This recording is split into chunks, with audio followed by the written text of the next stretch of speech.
கடலலை கொஞ்சும் திருச்செந்தூரில் விஸ்வரூபமே வேலையா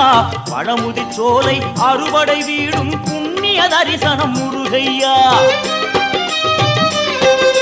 திருநீர் அணிந்து வரும் போது நெஞ்சில் நிம்மதி பிறக்குது கந்தையா சுகனே சிவனார் மகனே உன்னை பாட பாட சுகமாகுதையா வேல் முருகா அரோகரா அரோகரா வேல்